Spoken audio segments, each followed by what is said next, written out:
Hello, my name is Cheryl Schaefer. Welcome to another program in the Veterans Helping Veterans TV series.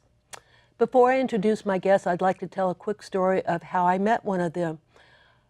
I'm a member of the Vets in Tech community, and they had their first gala in San Francisco in December of 2015. And while I was there, I met Melissa Washington. And Melissa and I talked about doing a TV show about her wonderful organization, Women Veterans Alliance. So Melissa, thank you for agreeing to be a guest on the show today. And can you tell us a little bit about your military background and your most memorable military experience? Absolutely. And it was great meeting you at Vets in Tech. I'm so glad we networked and connected. I'm so glad to be here today. So I joined the Navy in 1991, and my first duty station was aboard a rescue salvage ship out of Little Creek, Virginia. And then my second duty station was out of San Diego, destroyer tender. And this is when we were in Somalia. So we were anchored off the coast of Somalia for over 30 days. That was a memorable experience, but probably my most memorable experience is where I met my husband, a Marine, and we've been married now 23 years. That's awesome, 23 years, Navy and Marine. That's another show, we could talk all about that. Thank you for that. So I'd like to introduce our other guest here in the studio. And Sabrine Banks, you are retired from the U.S. Army, is that right? That's correct. I retired 2 years ago, 20 years, 7 days. But who's counting, right? That's right. Okay, very good. So what did you do in the military, and what is your most memorable experience? Absolutely. I was a combat medic the whole entire 20 years, and my most memorable experience was being deployed to southern Afghanistan. I was a part of a female engagement team. I was the first sergeant for the only female engagement team company in the Army. And as you can see the picture, I'm holding a baby. We went on a mission and the baby was crying, so we went into a village and they had never seen female soldiers before, so we had to show them that we were female soldiers. So I asked to hold the baby and comforted the baby. So I didn't know that one of my soldiers had taken that picture, and later on I sent that picture to my family, and my daughter blew that picture up and sent it to me and said, "You never stop being a mother." My dad also sent that picture to a friend at the Pentagon, and it went viral because you never see the positive things that happen when you're at war. So very humbling experience. Thank you for your service, by the way, both of you. Thank you. Thank you for your service. You bet. And that really kind of is a reminder to us of how many women who have served in the military that don't consider themselves veterans. Absolutely. That just blows my mind, because to me you would think that they would understand that being in the military gives them certain rights that they don't access. Mm-hmm. Now, I'm assuming that's one of the reasons you started this organization, is that right? Absolutely. It was getting women together that have served. We all have a common thread, regardless of what branch you served in, officer, enlisted. We all raised our right hand, and we all have a lot of common experiences. And that was one of the reasons it started, and that's one of the reasons also why it's been such a success it has been. So you started, what, 2 years ago? Literally 2 years ago this month. Wow, yes. 2 years ago at a restaurant? At a restaurant, yeah. We met at El Torito's. It was a bunch of us ladies. I knew several women, veterans, and I said, hey, you know what, let's get together and let's network on more of a professional level. And it's taken off since then. As it should, because a lot of women, once again, don't realize that they're veterans and don't realize the unlimited benefits that are available to them as veterans. Absolutely, absolutely, and that's huge. I mean, it's if you ask, if you had a questionnaire and you had a question that said, "Have you served in the military?" or you asked, "Are you a veteran?" You're going to get more "Yes, I've served in the military," and more "No's, are you a veteran?" Because we've served in the military, we just don't consider ourselves veterans, and that's what we want to change, and that's what we are changing. Very good. That's exactly what we are changing. And one of the ways you're changing it is by creating this organization, which is not a nonprofit. You're not a nonprofit. you are a professional networking organization. Absolutely. And we do that through our chapters. We have 6 chapters, and we're growing with national expansion because women want this. Severine's our chapter director of Sacramento. And women, we want community. We want community with each other, camaraderie, in a professional networking setting. Because that is something, when you're in the military, you have a camaraderie that is not available in the civilian world. And when you get out of the military, you spend a lot of time looking for that sense of camaraderie. Absolutely. And women that get it, women that we get each other. Right, right. Yep. So now you are also partnered with the Women's Business Center in Sacramento? Absolutely. They're a nonprofit partner, the Women's Business Center, where we have a one-stop where women can come in for resources. We have workshops, and it's just, having our organization, a professional organization, partner with a nonprofit. Now you are also partnered with the Leadership Council? Yes. So in California, we have the California Women Veterans Leadership Council, which I'm the chair of. And we have women leaders throughout the state of California that meet on a monthly basis of the ways we can advocate for women and push for change. And one of the things that you are doing is called an unconference. Yes. Because it used to be with the state of California, they would have, through the CalVet, they would have annual conferences. Yes. Yep. So now you're taking a different approach in doing the unconference. Let's see a video about last year's conference. This is about less than 2 minutes. Yeah.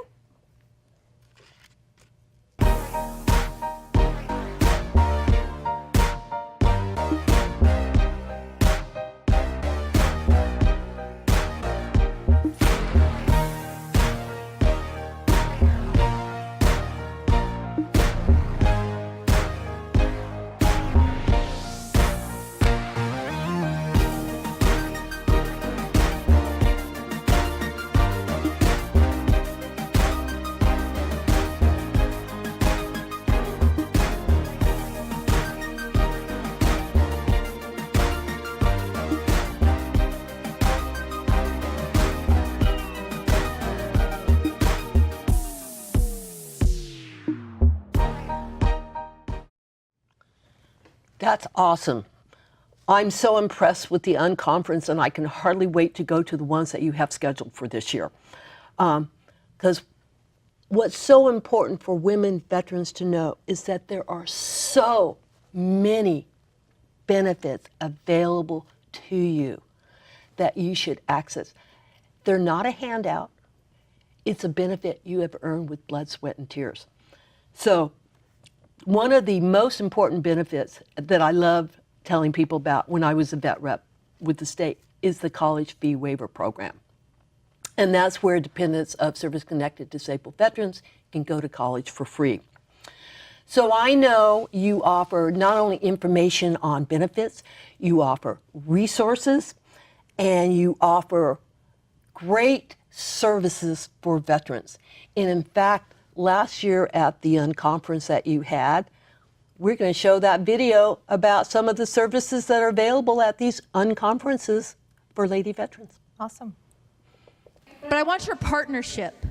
I want you to tell me, yes, I want to empower women. Yes, veterans. Yes, I want to hire women veterans. And not just hire women veterans, we also have women veteran business owners. So I want companies, too, that are going to say, yes, we have a great diversity and inclusion program, and we want to bring in women veterans that own businesses to do business.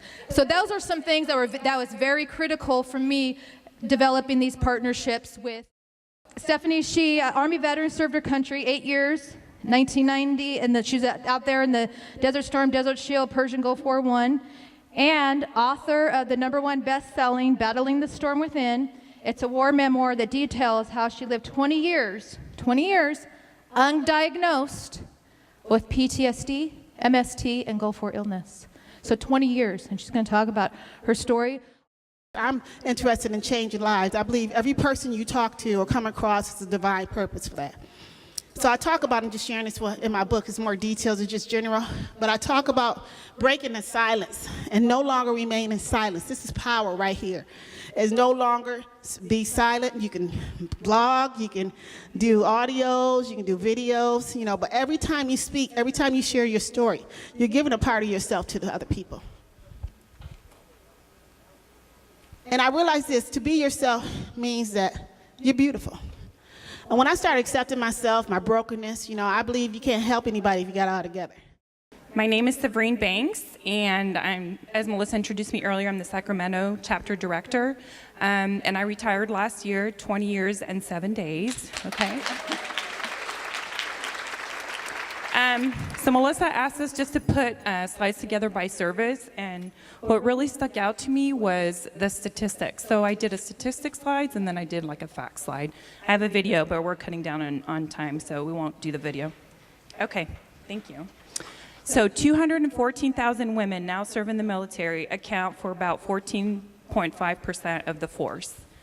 There's 9,000 female troops that have earned the combat action badges during modern combat operations. For those of you who don't know what a combat action badge, you have to be engaged by the enemy in order to receive a combat action badge. So that's a lot of combat action badges, 9,000.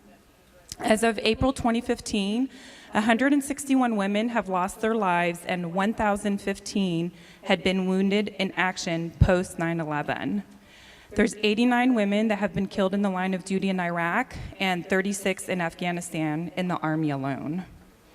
437 women earned awards for valor to include 2 Silver Stars, 3 Distinguished Flying Crosses, 31 Air Medals, and 16 Bronze Stars. So, Army Women First. In 1953, the first woman physician is commissioned as a medical officer in the regular Army. Vietnam War era, 1965 to 75, an Army nurse is the only U.S. military woman to die from enemy fire in Vietnam. In 1970, the first women in the history of the armed forces, the chief of the Army Nurse Corps and the Women's Army Corps director are promoted to brigadier general. In 1972, the ROTC is open to Army women. In 1974, an Army woman becomes the first woman military helicopter pilot. In 1975, DoD reverses policies and provides pregnant women with the option of electing discharge or remaining on active duty. To me, that was very significant. I'm a mom and I served in the military being a mom, and to think that back then you couldn't serve if you had children. Yes, I'm Ute Kavanaugh, and when Melissa asked about presentations for this, I thought, oh boy, how many do I know in this group that are Coast Guard? One. So I better volunteer for this one. Yeah, so there's my friend Laura, a couple of us here, and I'm reserve 11 years, just re-enlisted recently, and was activated twice, once to beautiful Guantanamo, and then to even more beautiful Kuwait. That's me, my gunboat, and my Kuwaiti version of the frappe, water, milk, coffee powder, shake it up.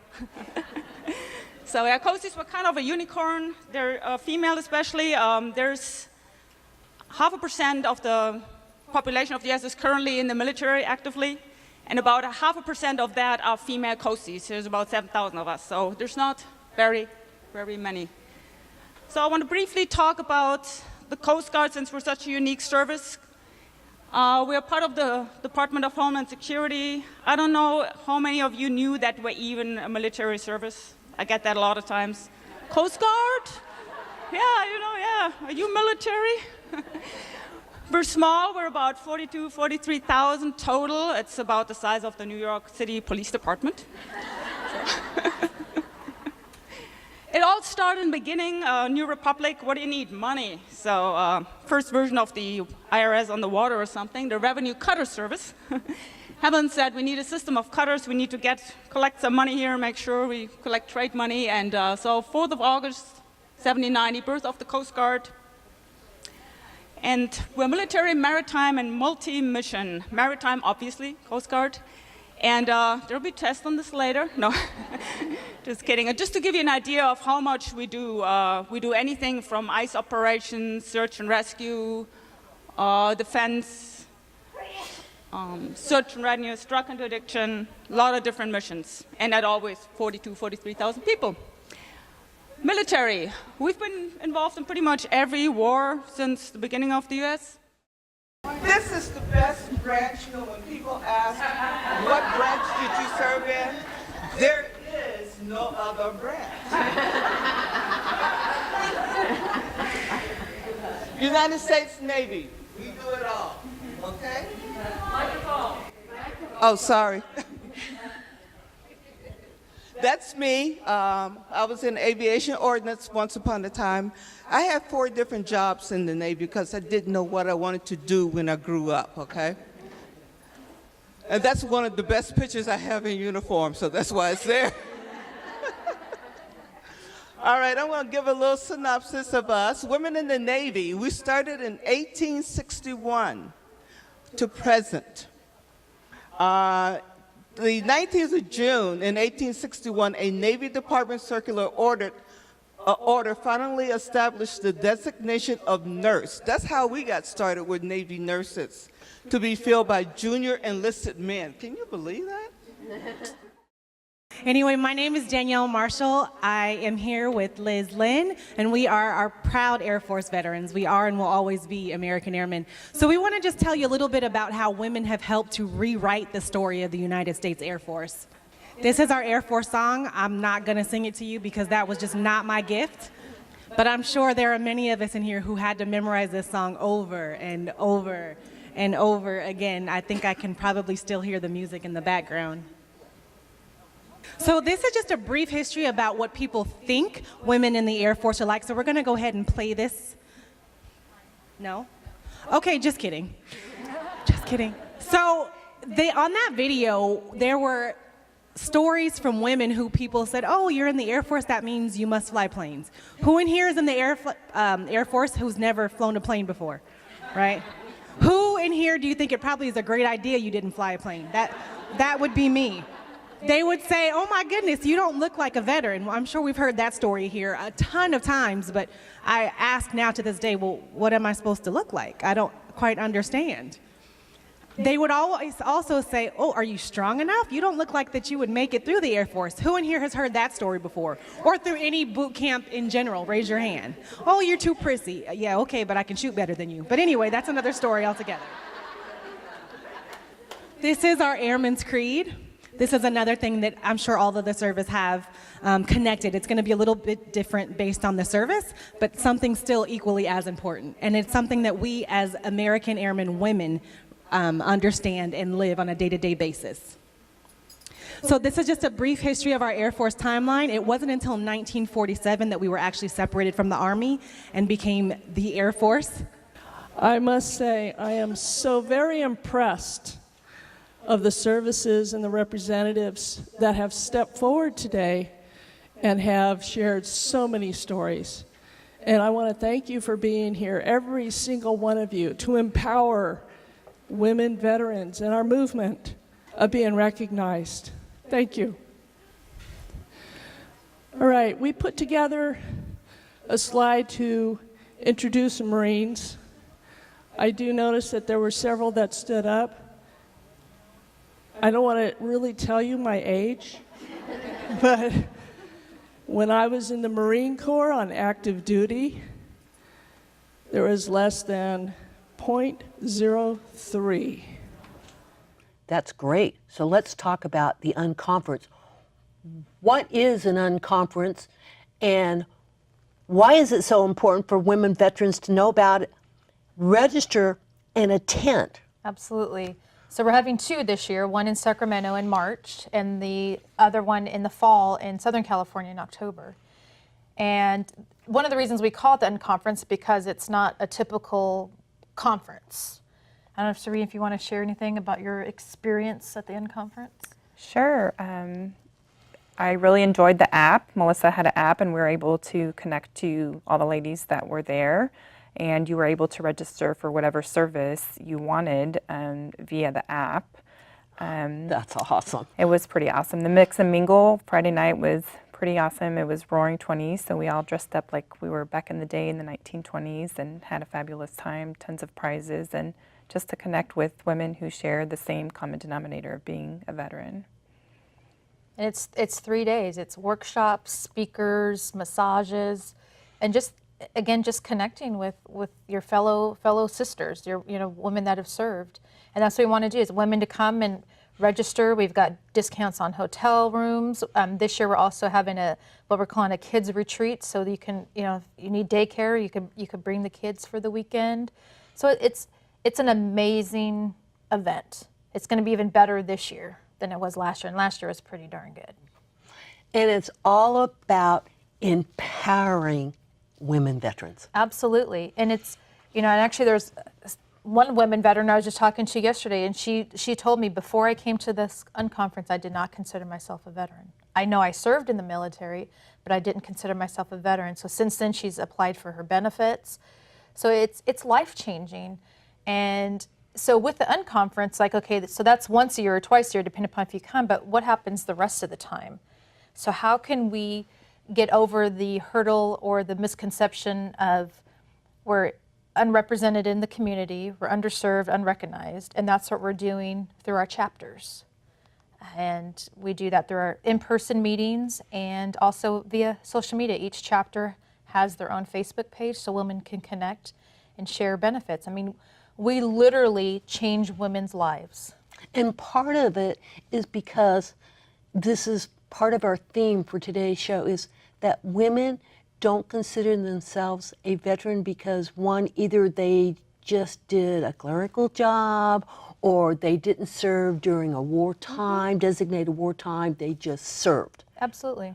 But they're still a veteran. Absolutely. So the whole idea here is when you serve in the military and you get your honorable discharge, that opens up doors of opportunity that are available to you that you do not discover until you get out of the military. And I'm sure that is one of your goals.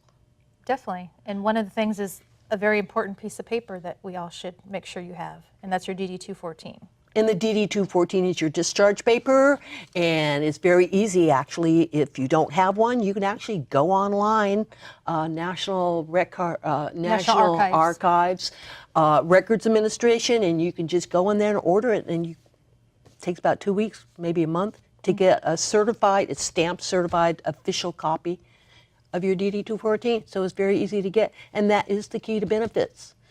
Being a veteran, it's one thing to go into the service, do your job, get out, and then a lot of people are lost because when you're in the military, you have everything's taken care of. You know you're going to get your 3 meals a day. You know you have a place to sleep. You know you can do anything in the military, anything you can do in the civilian world, you can also do in the military world. But when you get out of the military, you don't have anybody to tell you where to go, what to do, who to see, what to apply for, what you're eligible for. And really, it comes back to exactly why you started this Women Veterans Alliance, is to educate the women veteran community. One, you're not alone. 2, if you served, you're a veteran. You don't have to have been deployed to be considered a veteran. I went to Germany, but I was never in a war situation like you were.